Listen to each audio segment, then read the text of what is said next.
El Kybalión. Capítulo 12. Causación. Toda causa tiene su efecto, todo efecto tiene su causa, todo ocurre de acuerdo con la ley. Azar no es más que el nombre que se le da a una ley desconocida. Hay muchos planos de causación, pero ninguno escapa a la ley. El Kybalión. El sexto gran principio hermético, el principio de causa y efecto, encierra la verdad de que nada sucede casualmente, que la casualidad es sólo un término que indica la existencia de una causa no reconocida o percibida, que el fenómeno es continuo, sin soluciones de continuidad. El principio de causa y efecto está tras todo pensamiento científico, antiguo o moderno, y fue enunciado por los instructores herméticos en los tiempos primitivos. Y si bien han surgido muchas discusiones y disputas entre las varias escuelas de pensamiento, esas disputas han versado especialmente sobre los detalles de la operación del citado principio y también sobre el significado de determinadas palabras. El inminente principio de causa y efecto ha sido aceptado como correcto por todos los pensadores del mundo que merecen realmente tal calificativo.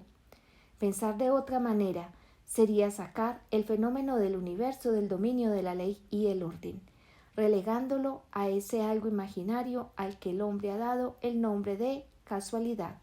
Un poco de meditación evidenciará que no existe absolutamente tal casualidad. Webster define la palabra casualidad diciendo que es un supuesto, agente o modo de actividad diferente de una fuerza, ley o propósito. La operación o actividad de dicho agente, el efecto supuesto de tal agente, un suceso, una cosa fortuita, una casualidad, etc. Pero un poco de meditación demostrará que no puede existir dicho agente casual, en el sentido de algo externo y fuera de la ley, algo aparte de la causa y del efecto. ¿Cómo podría existir algo actuando en el universo fenomenal independiente de las leyes, del orden y de la continuidad del último? Tal agente sería algo completamente independiente del tren coordinado del universo y por siguiente sería superior a él. No podemos imaginar nada fuera del todo, más allá de la ley, y esto porque el todo es precisamente la ley en sí mismo. No hay sitio en el universo para nada externo o independiente de la ley. La existencia de algo semejante convertiría a todas las leyes naturales en inefectivas y sumergiría al universo en el desorden más caótico. Un examen cuidadoso demostrará que lo que llamamos casualidad es meramente una expresión concerniente a causas obscuras, causas que no podemos percibir, causas que no podemos comprender. La palabra causa se deriva de una frase que significa echar los dados, siendo la idea encerrada que la caída es meramente una ocurrencia sin relación con causa alguna, y en ese sentido suele emplearse la palabra en cuestión, pero cuando se examina el asunto detalladamente se verá que no hay tal casualidad absolutamente en la caída de un dado. Cada vez que cae el dado, mostrando cierto número, obedece a una ley tan infalible como la que gobierna la revolución de los planetas en torno al Sol. Tras la caída del dado existen causas o cadenas de causas, eslabonadas en interrumpida sucesión, hasta donde la mente no puede alcanzar. La posición del dado en la capa, la suma de energía muscular empleada al arrojarlo, el estado de la mesa, etc., son otras tantas causas cuyo efecto puede verse, pero tras estas hay encadenamiento de causas visibles precedentes. Todas las causas obran sobre el número que el dado debe mostrar en su cara superior. Si se arrojan los dados un gran número de veces, se verá que los puntos marcados son casi iguales, esto es, habrá igual número de unos, de dos, etc. Arrójese una moneda al aire. Al caer dará cara o cruz, pero si se arroja un número de veces suficientes, las caras y las cruces se igualarán.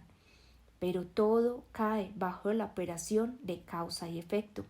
Si pudiéramos examinar todo el eslabonamiento de causas, veríamos claramente que era sencillamente imposible que el dado cayera en otra forma que en la que cayó, bajo las mismas circunstancias y al mismo tiempo.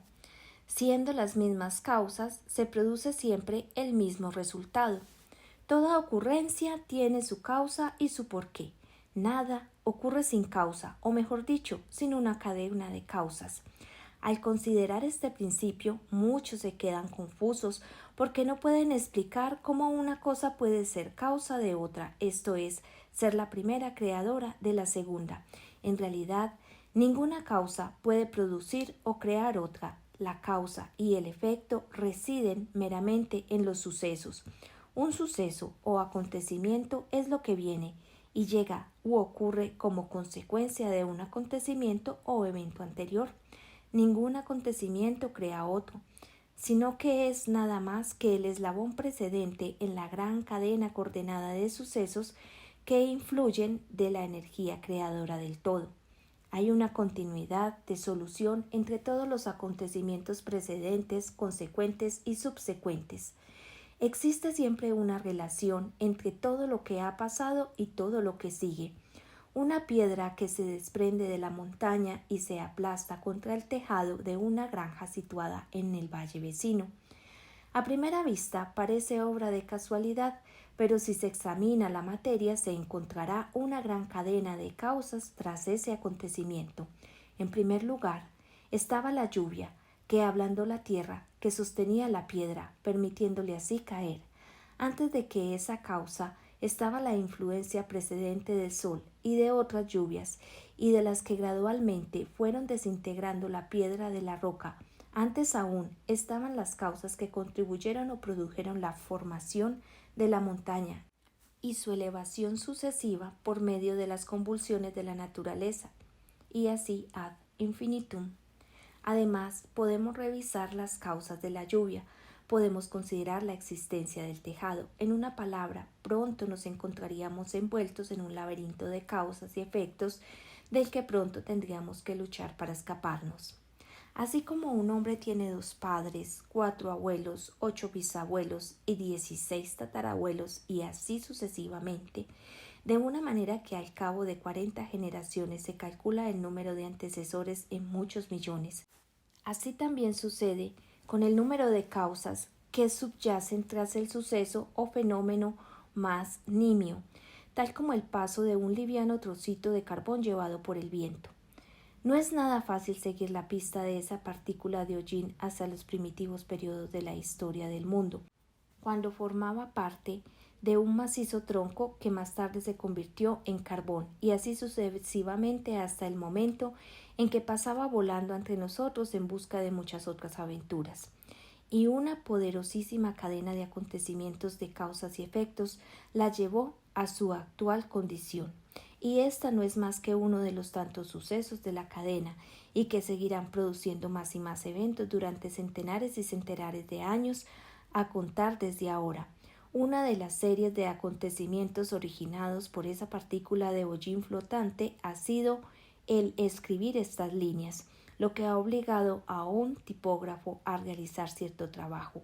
Esto despertará en nuestras mentes cierto pensamiento, así como en las de los demás, los que a su vez afectarán a otros, y así sucesivamente hasta donde la mente no puede alcanzar, y todo por el simplísimo vueltito de una partícula de hollín, todo lo cual muestra la relatividad y la asociación de las cosas y la deducción siguiente de que nada hay tan grande ni pequeño en la mente que todo lo creó. Meditemos un momento.